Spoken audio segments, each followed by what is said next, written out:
Secular, the Rebellion, and the local Rabbanim. Good evening, my name is Yehuda Jacoby. I'm the president of the lay leadership of Heichal, HaTorah, but I'm also a parent of an 11th grader here, Mayor. Tonight, I was asked to step out of my role as president and speak about being a parent at yeshiva. I started thinking, why is this yeshiva so special? Sure, there's a lot to be proud of the amazing growth that has taken place in the short 3-year time span. For the current 9th grade class, we had over 70 applicants, from which 40 were accepted. I would expect this year will only be more competitive. But as a parent, my wife and I are so proud of what the yeshiva has accomplished, not in its numbers, but in what the yeshiva is as a home for our boys, a place where they can grow in their learning and their overall development. I realize that Baruch Hashem, there are many wonderful yeshiva options for your sons, and you will see this evening why Heichal is such a special place. But to the answer as to why Heichal is unique is simple. It is because of its rebellion.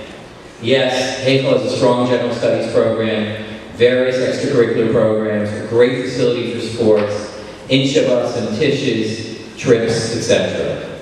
And they will all be showcased tonight. But the real difference is our rebellion. I personally know that every Rebbe here is a superstar. The yeshiva now has 6 full-time rebellion and various part-time rebellion, which include Rav Moshe Tzvi Weinberg, our Mashiach, for a little under 60 boys. Additionally, there are approximately 10 older Bachar who come to give various kavuras on Monday and Thursday nights. These rebellion have created a stable, uplifting, positive, and motivating environment for the boys. The yeshiva is based on 2 key principles. 1, the idea of Chanoch L'Nar Al-Pi, and 2, helping each boy, Talmud, find the ability to connect to Hashem in their own emotional and spiritual way so that they can grow in their avodas Hashem. I would like to share a short HaTorah from Rav Yosef Ber Soloveitchik Zatzal that underscores the dual role that a Rebbe needs to have with his Talmidim. Teach to the highest level that the boy can reach to, and help the Talmud emotionally connect to Hashem. The Rav asks, why do we say Baruch HaMakom Baruch Hu in the Haggadah before the Arbanim during the Seder? It seems misplaced.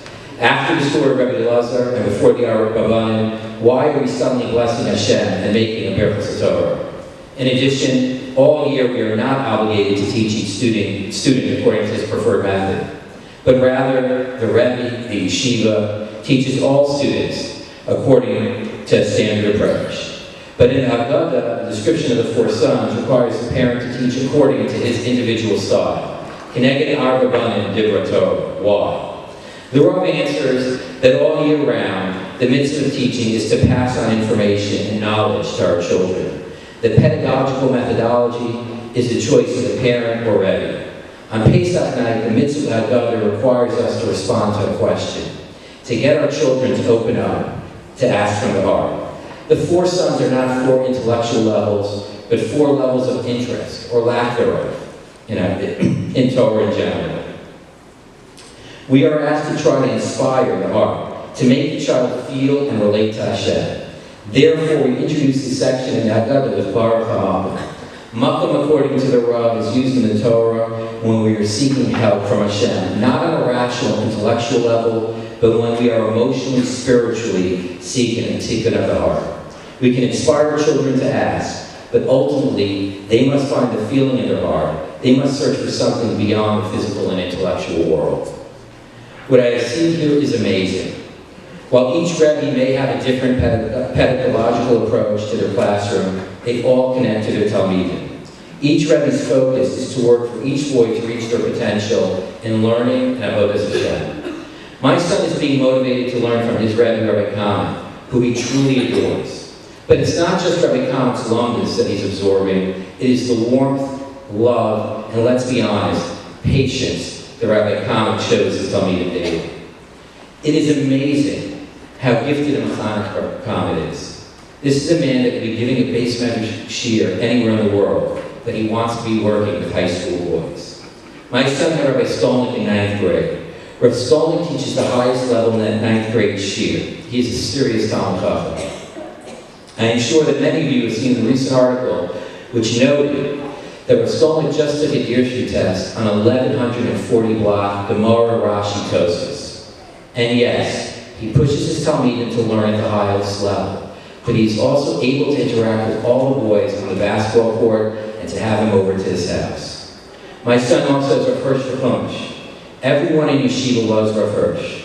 Rav Hirsch, whose smile and warmth is infectious. He has Rav Teichman for Bekiyas. Rav Teichman, who's one of the most organized and prepared rebbeim that I've ever seen. Rav Teichman also has the added role to be Dean of Students, which means he interacts with all the boys. And when my son doesn't have Rav Westrike yet, they seem to have already found a way to bond and have a kesher. I will share with you 2 short vignettes that demonstrate the dual nature of our rebbeim. The first, I came home this past Thursday night at about 7 o'clock, and in my side hallway, I see my son Meir, and his friend Oliver Gertner, who's somewhere here, a 10th grader. And I asked him, why are you home and not in yeshiva? And Meir says hello to me. And then I see Rav Westrike, who's eating some form of meat. Rav Westrike thanks me and says, there's something about the great perks of this job.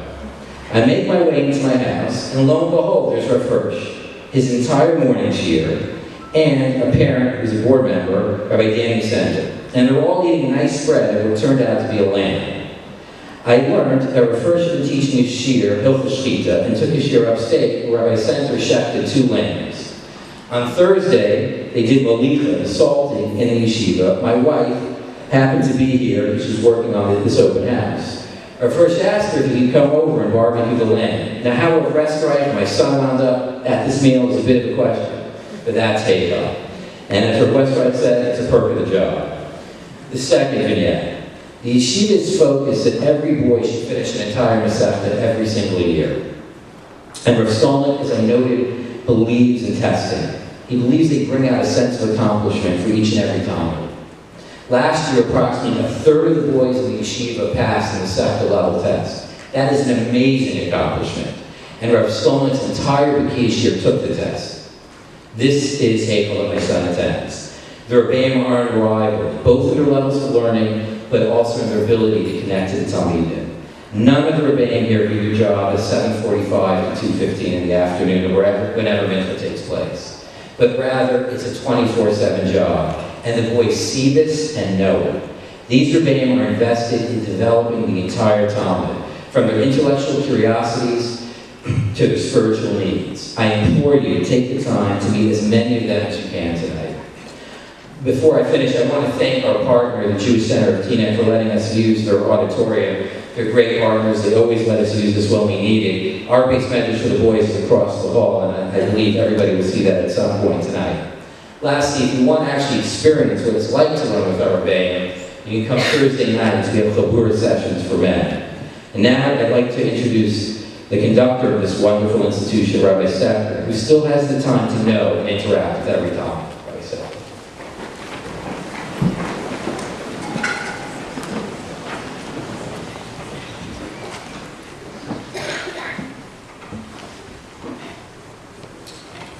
This beautiful event that you see before you, with over 95 families here tonight, is only possible because of the hard work of a few volunteers. I'd like to specifically thank Yehuda Jacoby, Anya Giloni, Shirley Epstein, my wife Danya, over 30 parents who are here with us tonight, and Oliver Gertner, as previously mentioned, and his crew of 20 Talmidim. We greatly appreciate your efforts on behalf of the yeshiva, and may you zochet to see much nachas from your children. Tonight is a true simcha as we show you the successes of Heichal, but I would be remiss if we did not take one moment to daven on behalf of those in Eretz Yisrael who find themselves in an Eser right now. So please join me in Parak of the Hill.